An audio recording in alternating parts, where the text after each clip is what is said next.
같이 읽겠습니다. 그러므로 너는 내가 우리 주를 증언함과 또는 주를 위하여 갇힌 자 된 나를 부끄러워하지 말고 오직 하나님의 능력을 따라 복음과 함께 고난을 받으라. 아멘. 자, 우리가 그 1부 때, 2부 때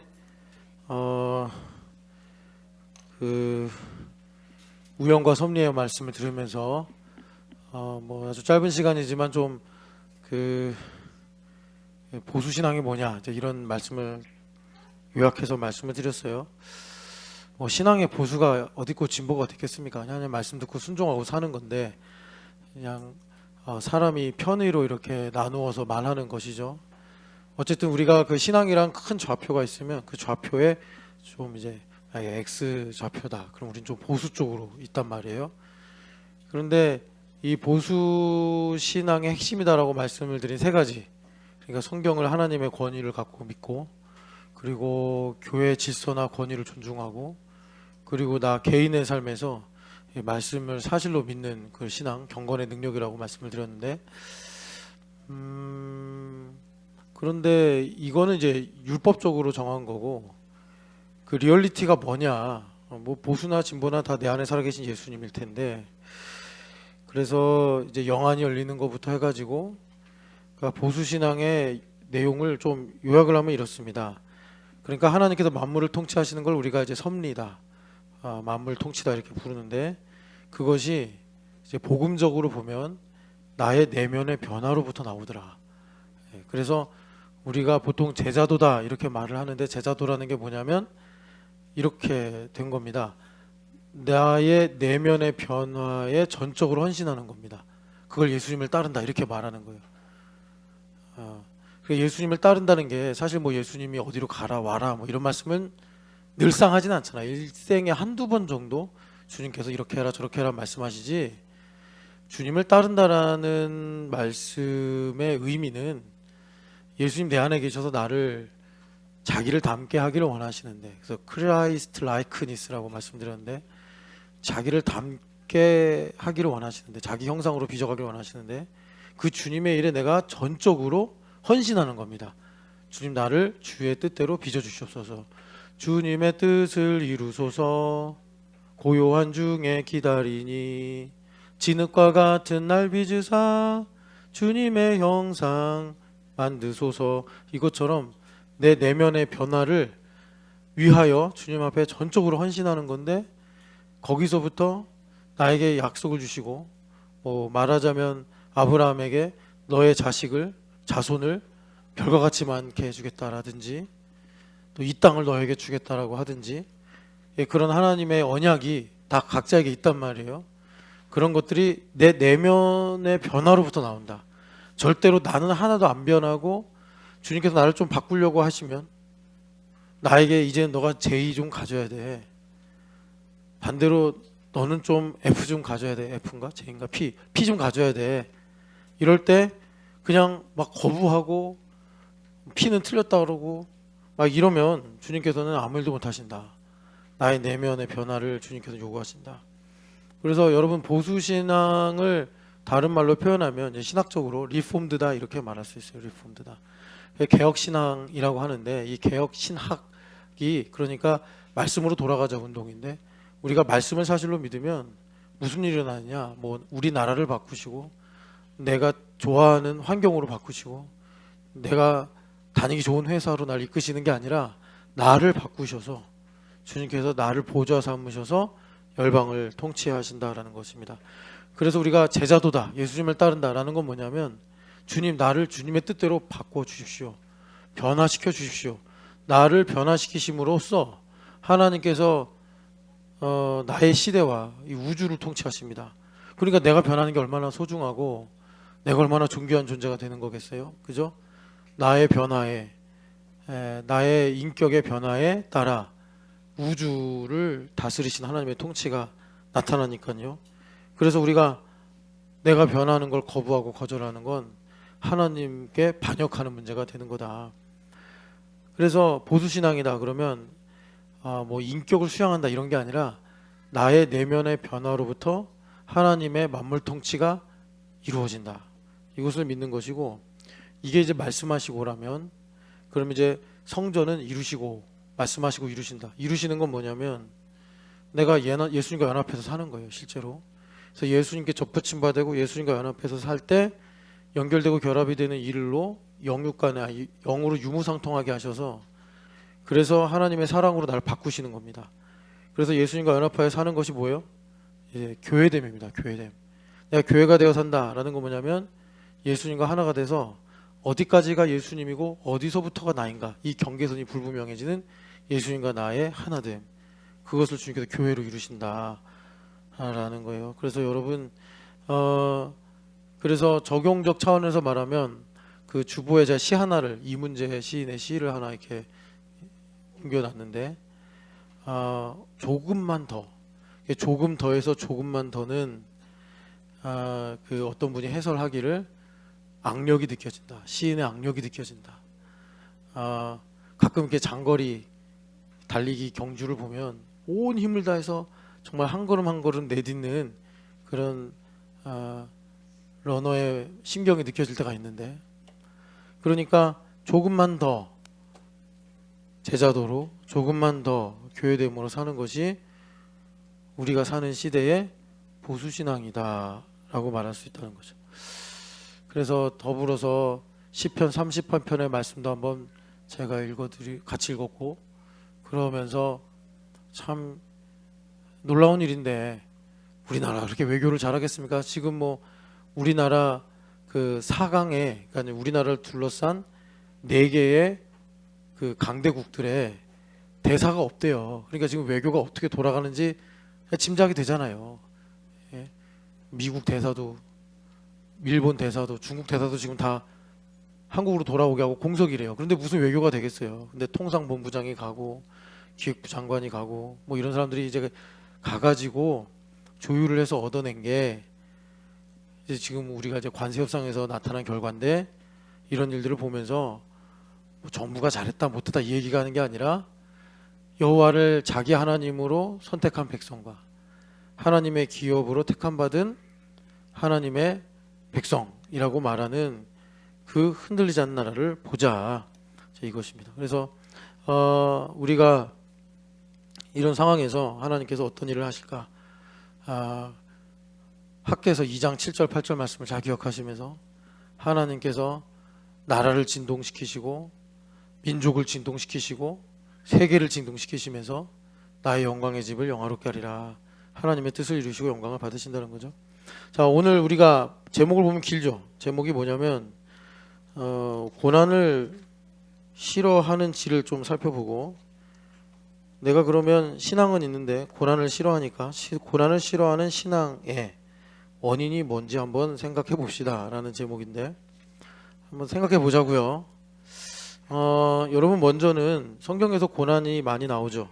고난이 많이 나오는데, 고난을 많이 말씀하는 건 성경이 고난을 추천하거나 좋아해서가 아니고 우리가 사는데 이 땅에서 고난이 많아서 그래요, 인생에. 그런데 고난이 많다고 말하는 거는 정말 객관적으로 너무 고난이 많아서가 아니라 우리가 좋은 것보다 안 좋은 것을 더 강하게 인지하게 되는 것처럼, 그런 자기중심성으로 인해서 이 10가지 중에 9가지가 잘 돼도 한 가지가 안 되면 스트레스를 받잖아요. 이제 그런 우리 체질 때문에 고난이 좀 더 크게 느껴진다. 길 가는 사람들 보면은 막 너무 더우니까 한낮에 이렇게 인상을 팍 쓰고 다니더라고요. 저도 마찬가지고.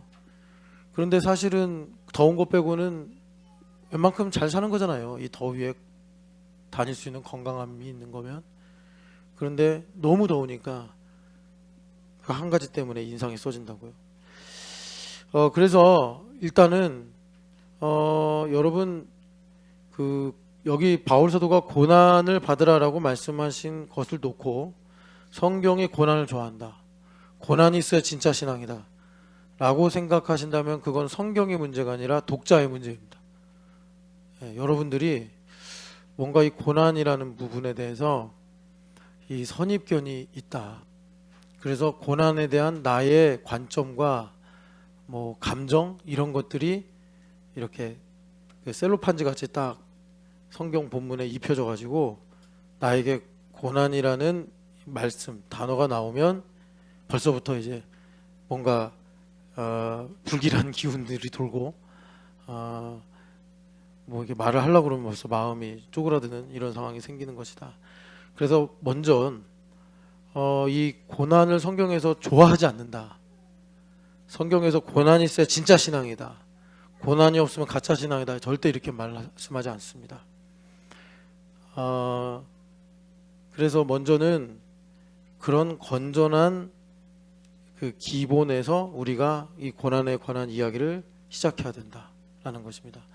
우리가 이렇게 교회를 오래 다니면 뭐 이제 위인전도 읽고 뭐 신앙 고백 간증도 듣고 하는데 보면 뭐 12사도들도 마띠아까지 다 순교했다고 그러지, 훌륭한 믿음의 사람들은 다 심각한 고난을 믿음으로 이겨냈지. 그러니까 내가 뭔가 예수님을 좀 진지하게 믿으면 예수님 이리 와라, 고난 좀 당하자, 이런 분처럼 우리가 지레 겁을 먹는데, 절대 성경은 그렇게 뭐 세디스트라든지 메조키스타든지 이런 식으로 신앙을 절대 말씀하지 않습니다. 만약에 여러분들이 고난이란 이런 이제 단어가 나와서 여기 말씀대로 복음과 함께 고난을 받으라 그러면 벌써 이제 좀 힘들다, 이 말씀에 대해서 더 알고 싶지 않다, 뭐 더 나가서 나는 아니었으면 좋겠다 이렇게 느껴진다면 여러분들 스스로 뭐 고난에 대해서 데었거나 불에 대면 이게 이제 상처의 흔적이 남잖아요. 그런 것 때문에 이 고난에 대해서 더 취약해진 그 마음을, 신앙을 갖고 있다 이렇게 보시면 되고, 먼저는 고난에 대해서 정상적이고 건전한, 건강한 기본을 가져야 된다라는 거죠. 저도 여기 디모데후서에서 보면 고난을 받으라, 그리고 2장 3절도 고난을 받으라, 3장에도 박해를 받으리라. 그래가지고 저는 디모데후서를 읽을 때마다 다른 거는 좀 괜찮은데 여기만 오면은 이걸 그럼 내가 억지로 뭘 짜내야 되나? 내가 무슨 험지로 가야 되나? 막 이런 고민을 좀 많이 했어요. 그러니까 일단은 여러분들 고난을 싫어한다면 일단 율법적으로 나의 어떤 관점이라든지 정서라든지 이런 것들을 좀 점검을 해서 잘못된 선입견들을 교정해야 된다. 이건 좀 율법적인 차원에 해당되는 거고요. 그 다음에 고난을 싫어하는 신앙에 대해서 우리가 말하자면 고난 싫어할 수 있죠. 고난 좋아하는 건 정상 아닙니다. 그런데 고난을 싫어하는 거는, 여러분 편하게 들으세요. 편하게 들으시라고 제가 제목도 이렇게 길게 잡은 거예요. 생각 좀 해보자고. 그러니까 고난을 싫어하는 거는 정확한 표현이 아닙니다. 성경에 보면 정확하게 말하면 여기 바울 사도가 디모데에게 하는 말처럼 내가 고난을 부끄러워하는 겁니다. 그러니까 고난에 대해서 내가 굴절된 선입견을 갖고 있다 보니까 고난 싫어 이렇게 말하는데, 사실 하나님은 모든 걸 다 정확하게 보시잖아요. 나처럼 꼬아서 보시거나 삐뚤게 보시지 않고 하나님 정확하게 보신단 말이에요. 그러니까 난 고난 싫어 이렇게 말하면 하나님은 너는 고난을 부끄러워하는구나 이렇게 보시는 거예요. 그러니까 어디가 아프면 왜 아픈지 원인을 분명히 찾아야지 건강을 회복하는 것처럼, 우리가 어디가 아픈데 싫어한다고만 계속 생각하면 하나님하고 관계도 가까워지지 않고 또 이 문제도 해결이 안 되는 거예요. 그러니까 내가 고난을 싫어한다라는 생각이나 그런 이제 뭐 마음이 있다면 고난을 싫어하는 게 아니라 정확하게는, 그러니까 지금 고난에 대한 정의가 잘못된 거죠. 정확하게는 고난을 부끄러워하는 겁니다. 그래서 이 고난에 관한 어떤 이 선택의 문제는 명예와 수치의 문제다 이렇게 볼 수 있습니다. 명예와 수치의 문제. 그래서 이 명예와 수치라는 문제는 또 다른 카테고리이기 때문에 여기서는 주제로 다루지는 않고 성경 말씀 하나만 읽고 넘어가겠습니다. 마가복음에 보면은 예수님께서 8장에 마태복음 16장에 있는 제자도 말씀을 하십니다. 그러니까 마태복음 16장에 주님께서 누구든지 나를 따르려면 자기를 부인하고 십자가를 지고 나를 좇으라 이렇게 말씀하셨잖아요. 그 말씀을 마가복음에서는 8장에서 말씀하고 계시는데 8장 그 35절을 보시면 마태복음 16장 24절에 하신 말씀을 거의 똑같이 하시고 그리고 35절 이제 그게 뭐냐? 그러니까 제자도란 나를 따르려면 자기를 부인하고 자기 십자가를 지고 나를 따를 것이니라. 그러니까는 제자도가 뭐라고요? 예수님을 따라간다. 팔로우 지저스라고 우리가 말은 하는데 실제로 그게 뭐냐 보니까 나의 내면의 변화에 헌신하는 거예요. 그래서 주님께서 이렇게 나를 바꾸시는데 그것을 주님께서 프랙티컬한 내용으로 말씀하신 것이 35절입니다. 나의 내면의 변화가 어떻게 일어나느냐. 자, 35절. 누구든지 자기 목숨을 구원하고자 하면 잃을 것이요 누구든지 나와 복음을 위하여 자기 목숨을 잃으면 구원하리라. 아멘. 그러니까 우리가 일반적으로 가지고 있는 공식하고 다른 거예요. 내가 목숨을 지키려면 그 목숨을 구원하려고 애써야 되는데 그런데 예수님 말씀은 구원하려고 애쓰면 잃어버리게 된다. 그리고 자기 목숨을 나와 복음을 위하여 잃으면 그 목숨을 지킨다, 구원한다 이렇게 말씀하시는 거예요. 그래서 35절을 한마디로 말하면 하나님 중심이다. 영안이 열렸다 이렇게 이제 말하는 거예요. 그래서 2부 때 하나님 중심이 1번 영안이 열려야 됩니다. 하나님 중심이 아니라 보수신앙은 영안이 열리는 것입니다. 그래서 우리가 살아가는 모든 현상을 사람 중심으로 보던 것에서 하나님 중심으로 보기 시작해야지 우리가 말씀을 이루어진 사실로 믿는 그 믿음이 우리 가운데 있습니다. 하나님을 기쁘시게 하는 믿음을 우리가 가질 수 있습니다. 믿음이 없어 하나님을 기쁘시게 할 수 없다고 하잖아요.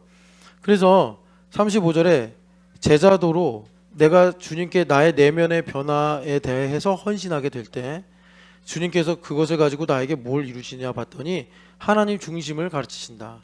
아, 하나님께 진짜 내 것이 되는구나. 이제 이거예요. 쉽게 말하면 내 목숨, 제일 중요한 내 목숨 하나님께 드려야지 그게 진짜 나에게 영원하신 기업으로 주신 나의 소유가 되는구나. 이거를 내가 내 거라고 계속 주장하면 예레미야 17장에 나오는 것처럼 자고새와 같이 나중에는 잃어버리게 된다. 그래서 전도서에서 그 얘기를 계속 하는 거예요. 그래서 36절에 사람이 만일 온 천하를 얻고도 자기 목숨을 잃으면 무엇이 유익하리요.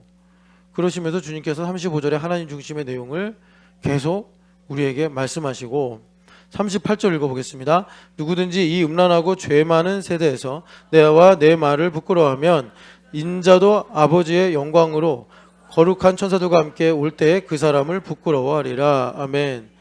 그러니까 여기 음란하고 그러니까 세상을 사랑하면서 하나님을 사랑하는 음란하고 죄 많은 세상에서 이제 그 마음이 완악한 세대라는 거예요. 다른 성경 본문에서는 마음이 악한 이렇게 주님께서 말씀하셨어요.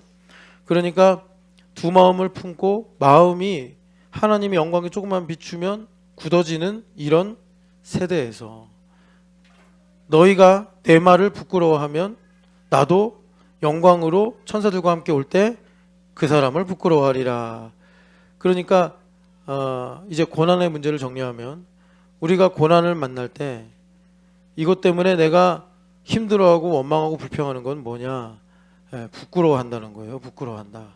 그럼 이 말씀은 주님께서 인과응보로 심판하시겠다는 게 아니라 소속이 애초부터 달랐다라는 거예요. 이 명예와 수치는 이제 그 구약의 율법에 보면 그 도피성의 제도도 나오잖아요. 그러니까 이게 무슨 것을 이제 기준으로 한 거냐면 가문이에요.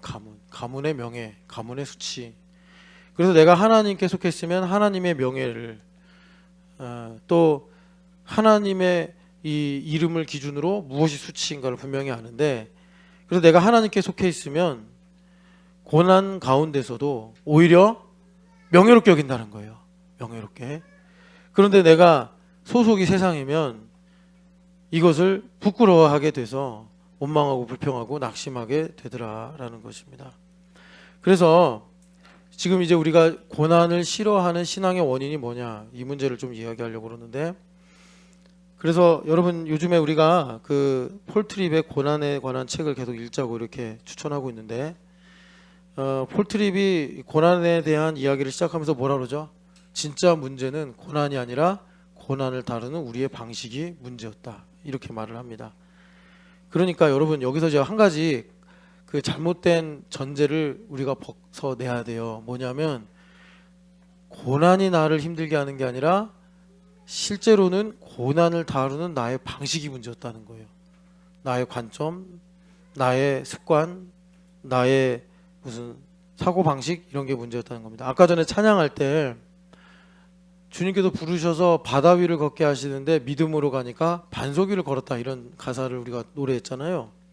그러니까 우리는요 영안이 열리지 않으면 바다냐 묻히냐 이거 갖고서 안전하냐 불안하냐 이걸 따져요. 그러니까는 경험적으로 보면 묻을 걸어갈 때 땅 위를 걸어갈 때가 안전하죠. 그리고 경험적으로 보면 바다 위를 걷는 거는 불가능한 겁니다. 그런데 하나님 보실 때는 묻히냐 바다냐가 중요하지 않다는 거예요. 바다 위든 땅 위든 간에 하나님 말씀을 듣고 순종해서 반석 위를 걷는 게 중요하다. 주님 이렇게 말씀하신 거예요. 성경을 보면. 그러니까 여러분 요즘에는 지진도 하도 많아져가지고 얼마 전에 무슨 뭐 러시아 무슨 캄차카 섬 거기서 지진이 8.8 일어났더니 하와이 사람들이 그냥 그 우리나라 경부고속도로처럼 막힐 정도로 대피난 행렬이 일어났다면서요. 쓰나미 올까봐.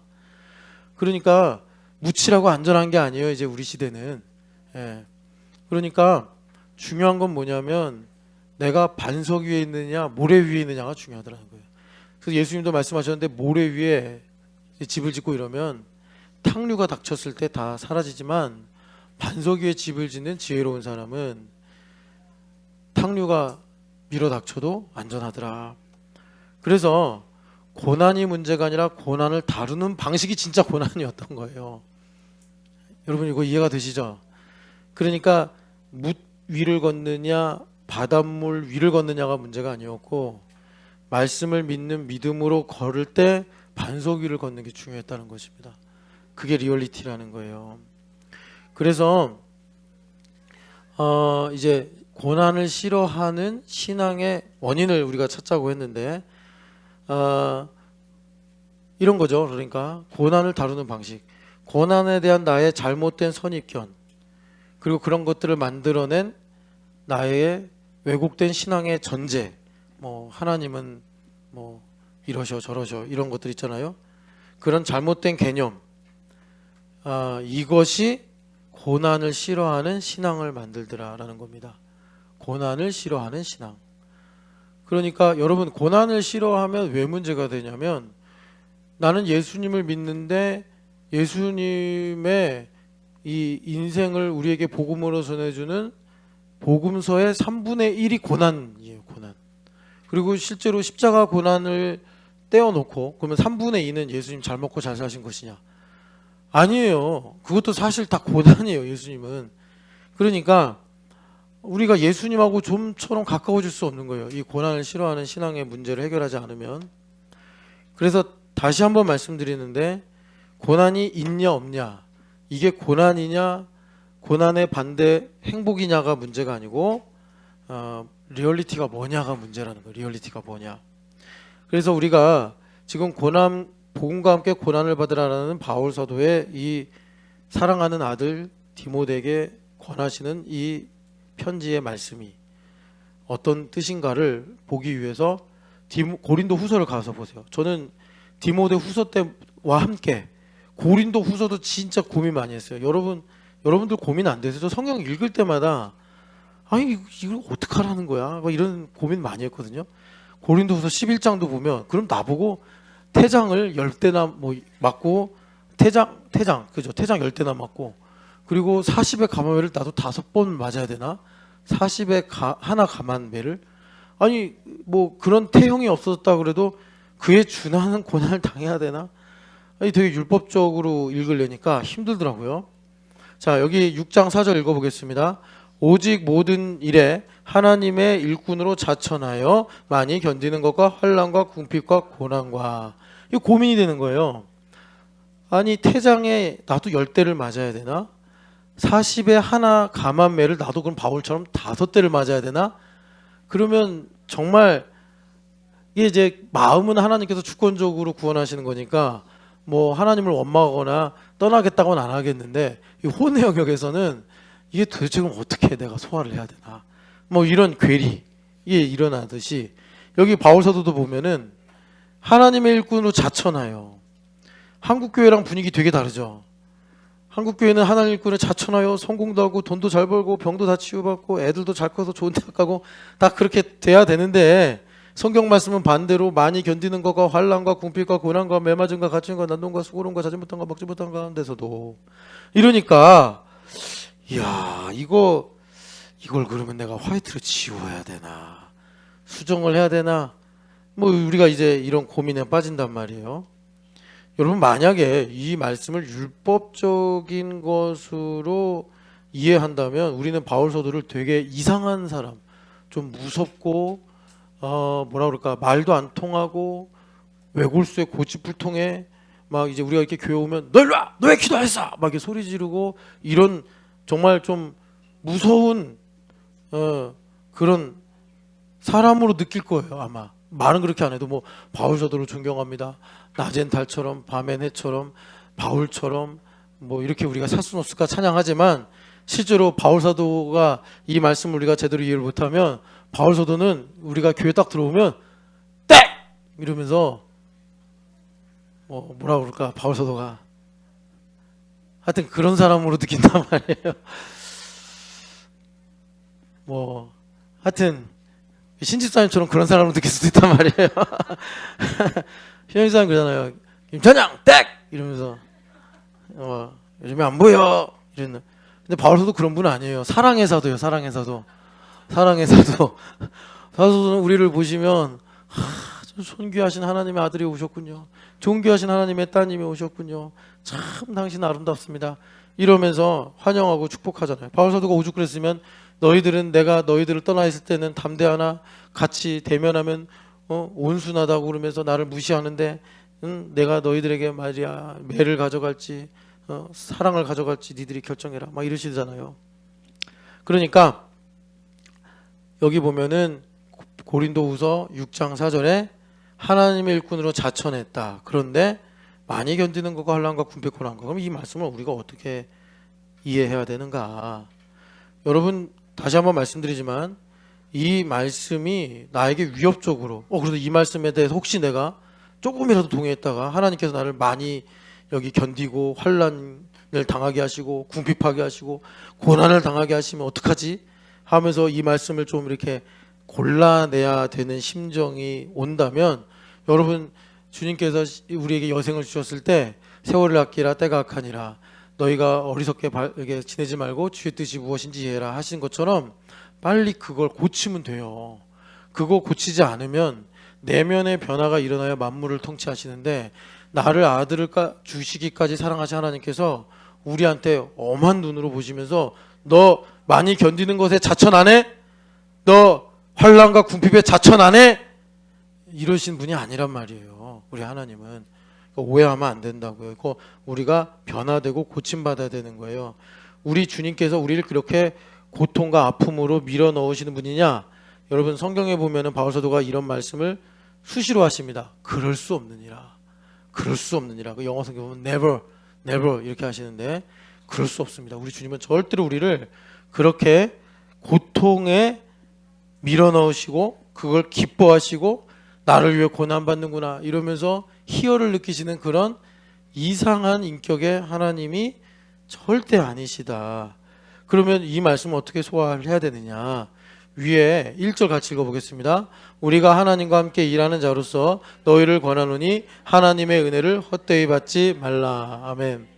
그러니까 그 질문의 답은 하나님의 은혜를 헛되이 받지 말라라는 겁니다. 하나님의 은혜를 헛되이 받지 말라. 바울 사도가 이런 말씀하시잖아요. 내가 옛날에 핍박자요 폭행자요 살인자였는데 하나님께서 나를 사도로 부르셨다. 나 감당할 수 없다.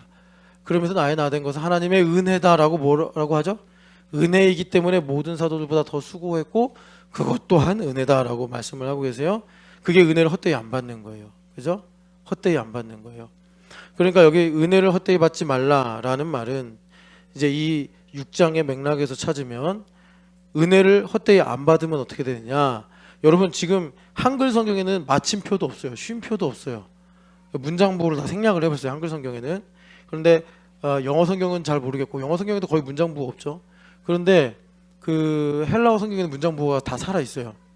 그래서 헬라어 성경 아니고 한글 성경 보면 이게 좀 잘 해석이 안 돼요. 한글로 읽어도 막 좀 뒤죽박죽 이렇게 섞여 있는 것 같아서 그래서 은혜를 헛되이 받지 않으면, 은혜를 제대로 받으면 어떤 결과가 나오냐. 7절 읽어보겠습니다. 진리의 말씀과 하나님의 능력으로 의의 무기를 좌우에 가지고, 의의 무기를 좌우에 가집니다.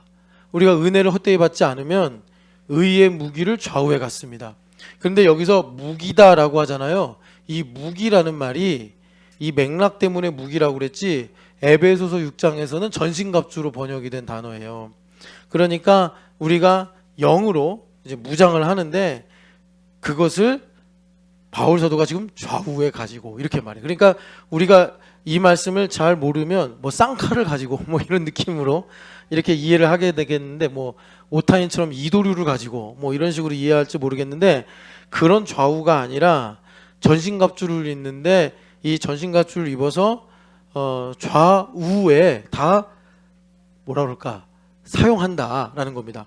그러면 이 전신갑주라는 게 뭐냐면, 성원이가 전신갑주 패션쇼에서 1등을 해가지고 감사하다고 했는데, 그러니까 아빠의 피를 물려받은 것 같아요. 쟤도 이제 뻔해요. 아빠처럼 이제 글로벌 패션 리더가 된다고 할 거고, 소풍 가야 되는데 엄마가 청바지를 빨아버리면 청바지 내놓으라고 밤새 엄마 잡고 떼쓸 애고, 그러니까 애초에 바지를 2번씩 사요. 누구지? 윤실자매. 제 이제 나중에 소풍 갈 때 엄마 난 그 청바지 입고 가려고 그러는데 왜 빨았어? 해가지고 마카오 가기 전에 신영기 수사님 밤새 그랬어요. 왜 그 바지를 빨았냐고. 나 마카오 가야 되는데. 글로벌 패션 리더인데 글로벌 무대로 가야 되는데 지금 바지가 없어가지고. 네, 우리 김용호 집사님보다 더 심각한 멸종 위기종이 신영기 집사님. 아니 앞으로 내가 갈고야겠어. 이거 안 되겠어. 네? 진짜 이게 배신을 때려. 네. 그래서 신 집사님도 잘 보호해 주세요. 잘못하면 사라집니다. 우리 한반도에서 사라질 수 있는 그런 아주 희귀종입니다. 여러분 잘 지켜주셔서 생육하고 번성할 수 있도록 여러분 많이 축복해 주시면 좋겠습니다. 근데 여기 다시 보면은 의의 무기를 좌우에 가지고 은혜로 말미암아. 그러니까 전신갑주를 입는다는 게 뭐냐면, 원수마귀가 간계로 우리를 속이려고 할 때 우리가 그 에베소서에 보면 이러잖아요. 그리스도의 장성한 분량이 충만한 때까지 이르러 여러 가지 간사한 속임수와 그리고 원수마귀의 거짓에 우리가 요동하지 않는다, 흔들리지 않는다. 예. 그러니까 너 외롭지, 너 힘들지, 너 기분 나쁘지, 이렇게 원수마귀가 미끼를 던진다고요. 그럴 때 어린아이 같으면 그걸 덥석 물어서 진짜 내가 외롭구나, 내가 그리스도로 옷을 입어야 되는데 엉뚱한 옷을 입고 내가 시간을 또 허비하는 거죠. 그게 아니고 하나님의 전신갑주를 입으면 아 이건 원수마귀의 미끼구나 알고 내가 분별하고 대적한단 말이에요.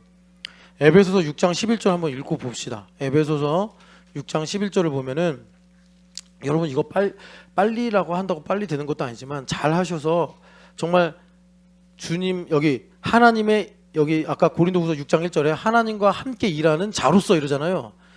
그게 의역을 한 거예요. 하나님께서 일하실 때 옆에 서 있는 충성스러운 일꾼으로서, 이런 말이에요. 무익한 종으로서 서야지 주님께서 나를 쓰셔서 만물 통치가 돼서 정말 고난이라는 문제가 요셉처럼 뒤집어지게 될 거 아닙니까?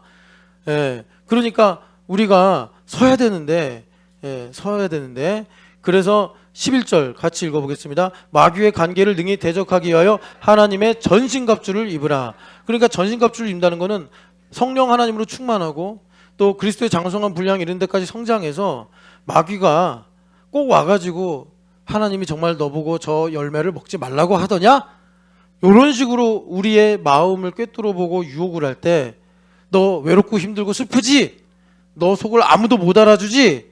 그럴 때 예수님처럼 나는 젖는 자의 그늘에 거하며 나는 지존자의 은밀한 곳에 거하는데 넌 무슨 소리 하는 거냐? 꺼져라, 예수님의 이름으로 꺼져라, 이러면 된단 말이에요. 그런데 꼭 그럴 법할 때 그런 얘기를 해가지고 그런가? 죽을지도 모른다고 했어. 이런 식으로 가다가 마귀의 관계에 우리가 다 빼앗긴단 말이에요. 털린단 말이에요. 마귀의 관계를 능히 대적하기 위하여 하나님의 전신갑주를 입으라. 말씀으로 내가 예수님께서 3번의 시험을 당하실 때 다 신명기 말씀을 인용하셔가지고 사람이 떡으로 사는 것이 아니라고 하셨다. 하나님의 입으로 나오는 모든 말씀으로 사는 것이라 하셨다. 뭐 이렇게 인용하시면서 다 물리치셨듯이 원수마귀에게 야 너는 참 형편없구나. 넌 참 구제불능이구나. 꼭 우리가 삐끗해서 넘어질 뻔할 때 그런 얘기를 한단 말이에요. 그럴 때 나는 넘어져도 우리 예수님 내 곁에 서시는데 네가 와서 무슨 상관이야. 이렇게 얘기를 해버려야 된단 말이에요. 근데 그래 맞아 난 형편없어. 이래버리면 이제 원수마귀가 내 마음의 곳간을 털어간다고요. 그래서 은혜를 받는다는 게 뭐냐. 아까 고린도 후서 6장으로 다시 돌아가면 은혜를 받는 거는 의의 무기를 좌우에 갖는 거다. 바울 사도가 이렇게 말씀하시는 거예요. 그러니까 여러분들 여기 문장 보호가 없으니까 그냥 쭉 읽어 내려가면 이 맥락이 어디로 흘러가는 거야? 뭐 이렇게 가면서 결국에는 아무것도 가진 것이 없으나 모든 것을 가진 자로다. 그냥 여기 가서 그렇지 할렐루야 아멘 난 다 가졌지 이러고 끝나버린다고. 근데 왜 가진다고 말을 하는지 왜 이런 말씀을 주시는지를 우리가 이제 보려면 하나님의 이제 의의 무기를 좌우에 갖는다. 이 말씀을 우리가 알아야 된단 말이에요. 좌우에. 그러니까 의의 무기를 좌우에 간다는 거는 좌의 상황과 우의 상황이 있는데 좌의 상황이 있든 우의 상황이 있든 여러분 대표적으로 뭐가 있습니까? 성령의 검, 하나님의 말씀. 그러니까 예수님처럼 하나님의 말씀으로 무장해서 방어할 건 방어하고 정죄 안 받고 그리고 예수님처럼 하나님의 말씀을 대언해서 대적을 해야 된단 말이에요. 내가 좌의 상황이 있으나 우의 상황이 있으나 좌의 상황 일반적으로 유대인들은 왼쪽 하면 부정적이니까 내가 가난하거나 부하거나 우리 여기 요셉부 아이들 오늘 참 멋있게 워십했는데 내가 공부를 못하거나 잘하거나 좌우의 의의 무기를 가지고 우리가 하나님의 일꾼으로 쓰임 받더라라는 것입니다. 그래서 여러분 그 성령의 검 곧 하나님의 말씀이라고 그랬는데 여러분 그 말씀이 레마인 거 꼭 기억하셔야 됩니다. 로고스가 아니라 레마입니다. 레마. 내 입을 통해 나가야 된단 말이에요. 나는 하나님의 자녀야. 나는 하나님의 아들이야. 나는 신촌연합교회야. 나는 예수 그리스도의 제자야. 이렇게 우리가 레마를 해야 된단 말이에요. 하나님께서 말씀으로 세상을 창조하신 것처럼. 자, 그래서 잠언 30장 좌우의 무기를 가지고 좀 살펴봅시다. 좌우. 자, 잠언 30장 보면은 솔로몬의 잠언이 쭉 나오다가 아굴의 잠언이 나오죠. 아굴의 잠언. 아굴의 잠언 보면은 여러분들이 잘 아는 말씀이 있어요. 8, 9절 읽어보겠습니다. 곧 헛된 것과 거짓말을 내게서 멀리하옵시며 나를 가난하게도 마옵시고 부하게도 마시옵고 오직 필요한 양식으로 나를 먹이시옵소서. 혹 내가 배불러서 하나님을 모른다 여호와가 누구냐 할까 하오며 혹 내가 가난하여 도둑질하고 내 하나님의 이름을 욕되게 할까 두려워함이니이다. 아멘. 그러니까 좌우가 뭔지 아시겠죠? 우리는 보통 우를 좋아하죠. 배부르는 거. 그런데 아굴은 지혜가 있어서 우도 리스크가 있고 좌도 리스크가 있다는 걸 알았어요. 가난해도 하나님을 원망할 수 있고 오히려 배불러서 하나님을 모른다 할 수도 있다. 그러니까 하나님 나를 오직 필요한 양식으로만 먹이시옵소서 이렇게 기도를 했다라는 거예요. 이게 좌우의 무기를 가지고 옵니다. 그러니까 지금 좌우의 무기를 가지고 이 말씀을 지금 아굴은 율법적으로 한 거예요. 율법적으로. 그런데 여러분 율법적으로 하면은 이게 그러니까 묵상이 필요한데 그러면 우리 인생에 꼭 딱 정량으로만 주십니까? 주님께서? 아니죠. 때로는 부족하게도 하시고 때로는 또 많게도 하시죠. 그러면 이런 모든 상황 속에서 내가 율법적으로 정량을 임시로 정해놓고 하나님께서 많이 주시면 일부러 잘라내고 뭐 적게 주시면 또 어떻게든 억지로도 채워가지고 억지로라도 채워가지고 뭐 우리가 그걸 유지를 해야 된다는 얘기입니까? 아니죠. 아니죠. 그게 아니죠. 여러분 조금 조심스러운 적용일지도 모르는데 기도를 많이 해서 교만해질 수도 있고 기도를 너무 안 해서 영으로 둔감해질 수도 있습니다. 그러니까 그러면 목사님 기도를 몇 시간 해야 되나요? 답이 없는 거예요. 예, 성령 하나님께서 기도하라고 할 때 하는 게 중요하다고 즉각적으로 하는 게. 그러니까 이제 이 말씀을 율법이니까 복음적으로 적용한 말씀이 빌립보서 4장입니다. 빌립보서 4장을 보면 자 한번 봅시다. 빌립보서 4장 11절 12절 13절까지 같이 읽어보겠습니다. 내가 궁핍함으로 말하는 것이 아니라 어떠한 형편에든지 나는 자족하기를 배웠노니 나는 비천에 처할 줄도 알고 풍부에 처할 줄도 알아. 모든 일 곧 배부름과 배고픔과 풍부와 궁핍에도 처할 줄 아는 일체의 비결을 배웠노라. 내가 능력 주시는 자 안에서 내가 모든 것을 할 수 있느니라. 아멘. 이게 복음적으로 아굴의 기도를 번안했다 이렇게 보시면 돼요. 그러니까 뭐죠? 내가 자족할 수 있는 일체의 비결을 가지게 돼서 비천에 처해도 감사 찬양, 풍부에 처해도 감사 찬양, 좌우의 의의 무기를 가지고 살게 되더라라는 것입니다. 그래서 바울 사도가 고백하는 것이 능력 주시는 자 안에서 좌든 우든 나는 모든 것을 할 수 있다라고 말씀을 하시는 거예요. 그래서 여러분 주님께서 지금 아굴의 기도와 바울 사도의 신앙 고백을 가지고 우리에게 강조하시는 것은 뭐냐면 그러니까 성령 하나님의 균형입니다. 우리 균형, 균등케 하려 함이라 이소테스, 김용호, 멸종 위기종 여러분 많이 기도해 주시면 좋겠습니다. 전도서 7장 16절 말씀, 전도서 7장 16절 말씀 같이 우리 균형이 뭐냐 찾아봅시다. 전도서 7장 16절 말씀, 전도서 7장 16절. 자, 7장 16절 말씀 같이 읽어보겠습니다. 지나치게 의인이 되지도 말며 지나치게 지혜자도 되지 말라. 어찌하여 스스로 패망하게 하겠느냐. 아멘. 그러니까 지금 전도서 기자가 허망한 인생에 대해서 쭉 얘기하면서 너무 의롭게 살아도 망하고 솔직하게 인생을 보는 거예요. 보통 성경에서는 의로우면 복받고 의로우면 형통하고 의로우면 하나님께서 영광 받으신다 이렇게만 말씀하는데 전도서 기자가 지혜가 너무 많았나 봐요. 그래가지고 좀 냉소적으로 보니까 너무 의인이 되더라도 그 위에 보면은 멸망하는 의인이 있던데 이러는 거예요. 소크라테스 같은 사람. 그리고 그렇다고 너무 그 악행을 저지르는 악인이 되면 또 그것도 안 된다. 뭐 이렇게 이제 말씀을 하는데 그러면 이것은 양비론을 얘기한 거냐? 그게 아니고 율법적으로 읽으면 안 되고 그러니까 이렇게 우리가 복음을 갖고 적용할 수 있는데 우리가 하나님의 전능자의 숨결을 들을 수 있는 영적인 균형을 가져야 된다.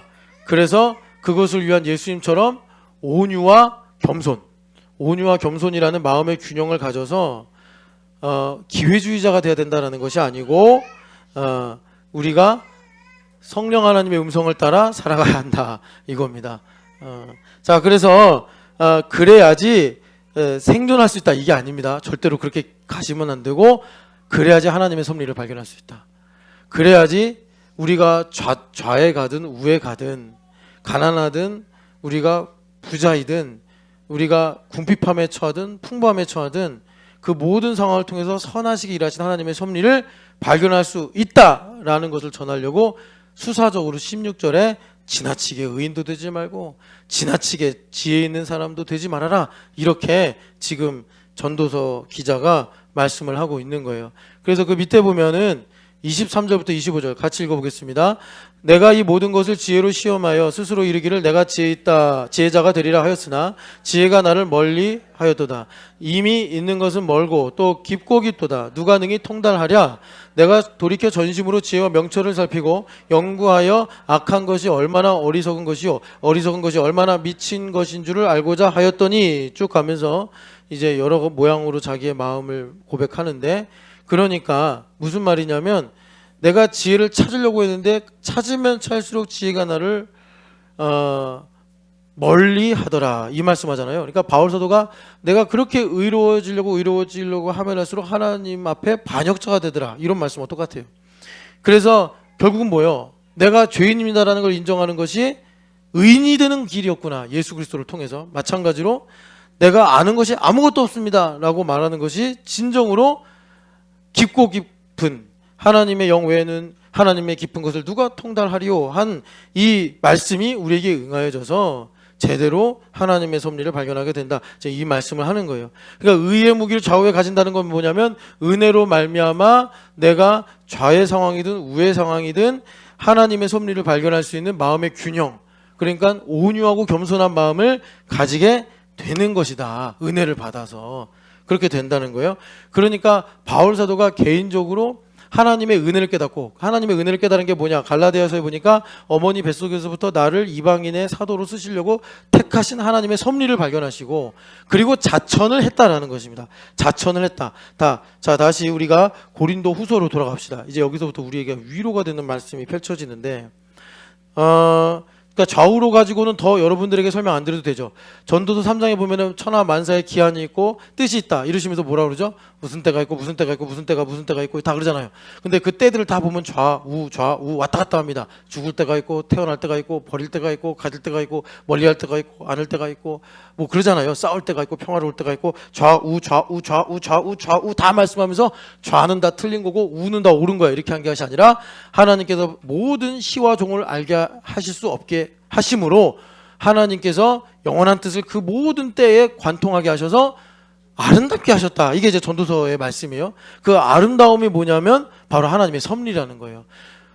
로마서 8장 28절에 모든 것을 합력하여 누구에게? 예정하심을 입은 부르심을 입은 자들에게 하나님께서 아름다운 선을 나타내신다. 보시기에 좋았더라. 이 말씀을 이루시더라라는 것입니다.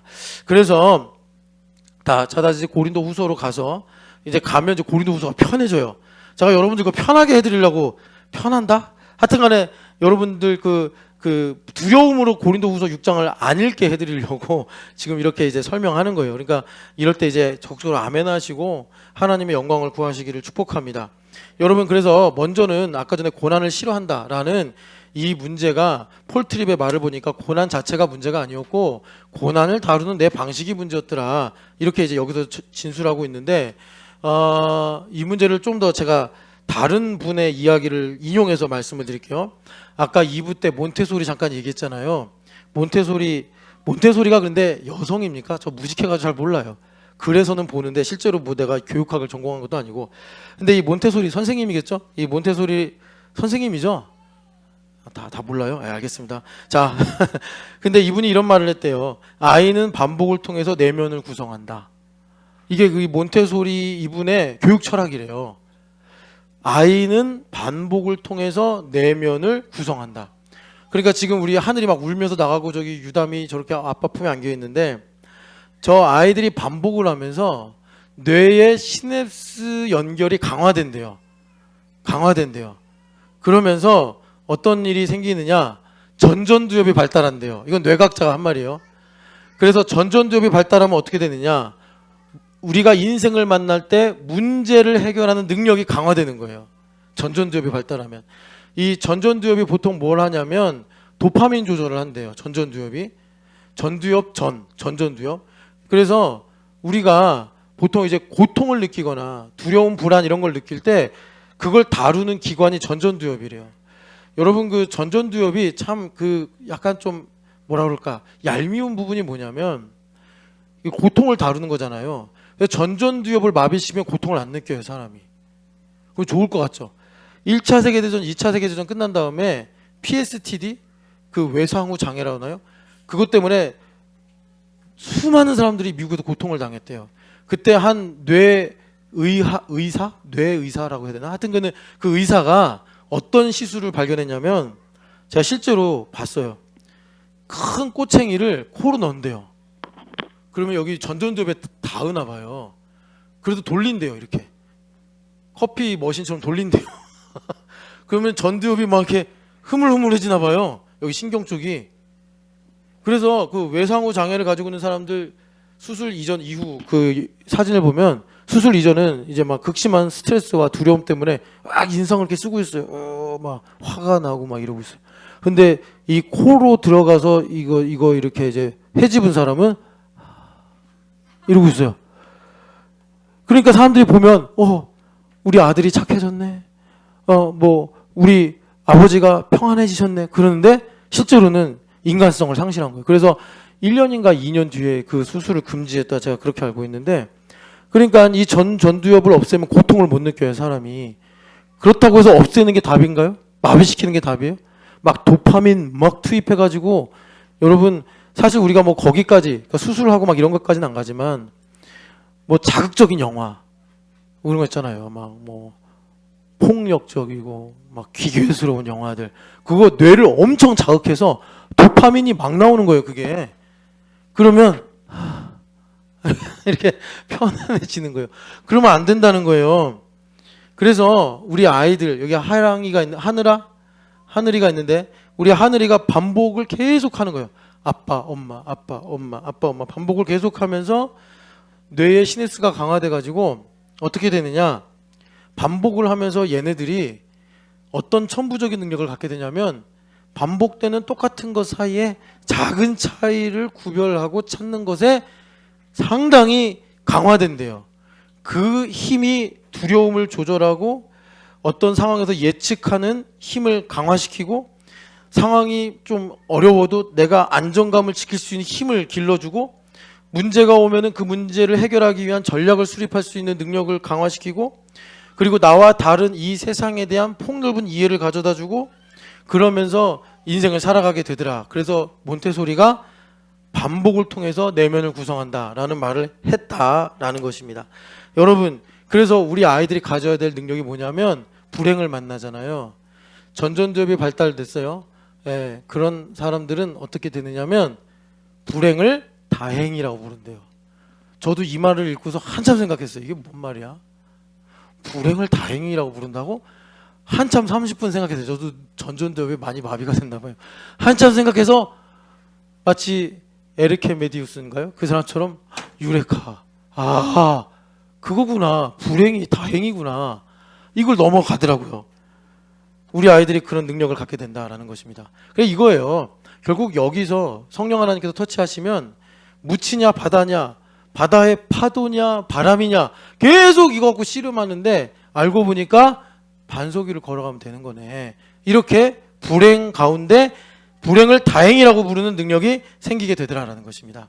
자, 요세프 잘 들어. 너희들 찬양할 때 목사님 뭐라고 그랬어? 아까 우리 잘생긴 정찬현 찬양하는 거 멋있었는데 찬양할 때 뭐라고 그랬어 목사님이? 찬양하기를 선택하라고 그랬잖아. 너희들이 잘 알아야 돼. 찬양을 하기를 선택하는 것이나 너희들이 맨날 예물 봉투에다가 하나님의 방법으로 공부하는 거나 본질은 똑같아. 하나님 보실 때는 너희들이 교회에서 찬양하는 거는 뭐 음악에 맞춰서 노래 부르는 것 같지, 그리고 공부하는 거는 내가 하기 싫은 억지로 하는 것 같지, 아니란 말이야. 하나님은 경배와 찬송을 받으시는 분이에요. 그러니까 너희들이 하나님을 영화롭게 찬양하면 공부도 재밌어요. 너희들은 모르는데 그 IOM인가?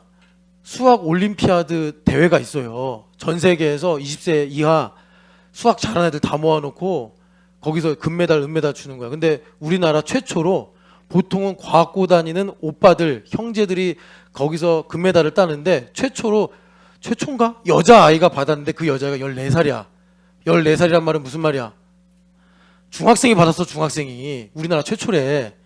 그러니까 기자가 궁금해서 인터뷰를 한 거야. 너는 왜 이렇게 사니? 6문제가 나오는데 6번 문제가 제일 점수가 높고 그리고 1번부터 5번 문제는 좀 쉽대요, 상대적으로. 근데 이 아이가 1번부터 5번 문제를 다 맞춘 거야, 만점. 그래서 금메달을 따고 6번 문제는 풀이 과정을 4장이나 냈는데 점수를 못 받았대요. 그러니까 낙제가 된 거죠. 그랬는데 이 아이가 금메달을 딴 거예요. 그래서 걔는 수학이 제일 재밌대. 힘 빠지는 얘기지. 그런데 너희들도 여기서 하나님을 찬양하기를 선택할 때 나는 재미없고 하기 싫고 다른 생각이 나는 이런 공부의 문턱 앞에서 하나님께서 우리에게 지혜를 주시고 기쁨을 주시고 명철을 주셔서 그 아이처럼 공부가 재밌어지는 마음과 전두엽의 전략들, 감정 조절, 공부를 해야 마음이 편해요 목사님, 막 이런 이상한 고백들이 이제 생긴단 말이야. 그러니까 얘들아, 이세마 알겠지? 이제 영어 공부를 잘할 수 있는 비결이 여기 있는 거야. 찬양하기를 날마다 선택하는 거야. 그렇지? 회심의 미소. 그렇지? 여기 있었구나. 내가 왜 영어를 그렇게 힘들어했는지 이제 알았지? 찬양하기를 선택하면 되는 거야. 찬양하기를 선택하는 거야. 임예준 너도 마찬가지야. 찬양하기를 선택하라고. 알겠어요? 그래서 내가 웬만하면 니들의 전두엽을 배려해서 손들으라고 안 하는 거야. 니들 스스로 손들어봐 좀. 주님 무리를 걷게 하여 주시옵소서. 손 위를 들으란 말이야. 알겠어요? 네, 그래요. 그래서 의의 무기를 좌우에 가지면 어떻게 되느냐? 자, 고린도후서를 봐봐요. 자, 고린도후서를 보면은 의의 무기를 좌우에 가지면 하나님의 일꾼은 자천하니까 당연히 여러분 세상이 가만히 있습니까? 매맞음과 갇힘과 난동과 수고로움과 자지 못함과 먹지 못함을 겪었어요. 이제 선교를 하고 다니시면서 우리도 바울사도만큼은 아니지만 여러분 우리가 인생을 살면서 눈물 나고 힘들고 아프고 고통스러운 거는요. 예수님께서 친히 요한복음 16장에 말씀하시기를 내가 불행해서가 아니라 소속이 달라서라고 예수님 말씀하셨어요. 그러니까 우리가 우리 경험도 있고 내가 알고 있는 지식도 있지만 그 이전에 먼저 예수님 말씀을 믿어보자고요. 소속의 문제란 말이에요. 소속의 문제.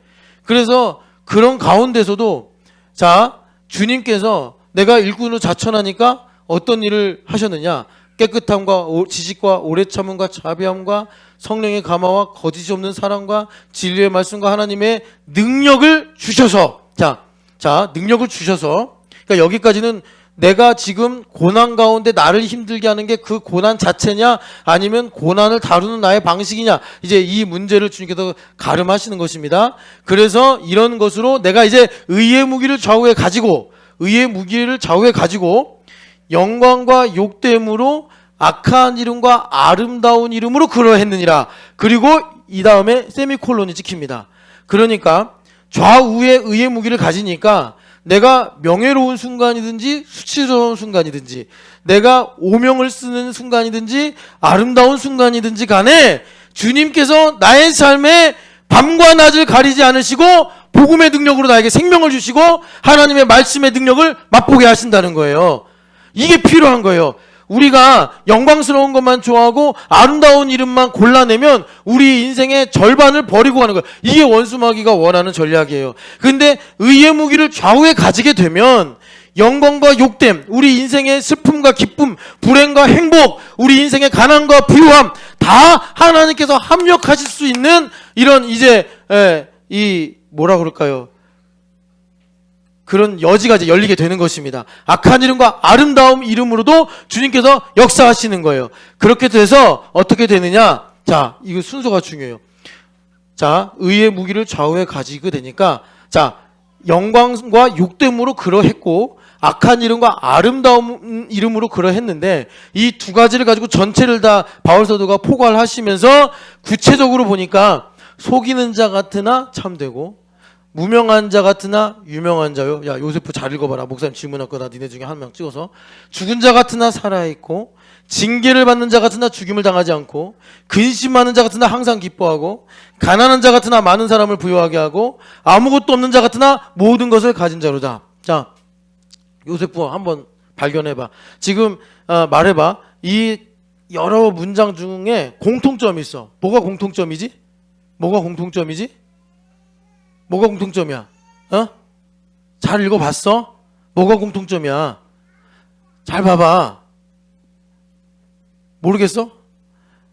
뭐가 공통점이냐면 안 좋은 게 먼저 나오고 좋은 게 나중에 나왔다는 거예요.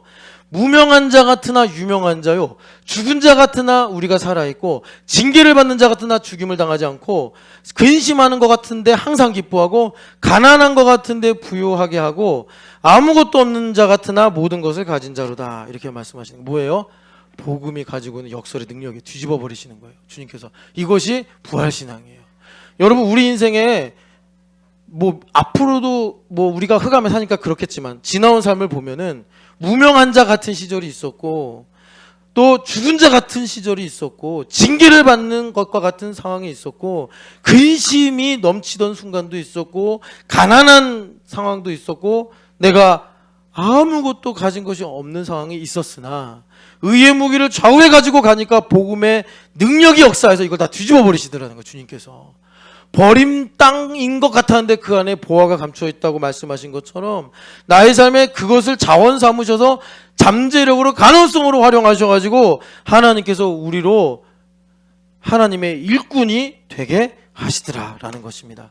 그래서 여러분 무슨 말이에요? 다시 디모데후서 1장 8절 보면은 디모데야 고난을 받을 때 기억해 의의 무기를 좌우해 가지고 복음의 능력으로 살면 고난이 너를 위협하고 두렵게 하는 게 아니라 오히려 하나님께서 역사하는 기회가 된다 이 말씀입니다.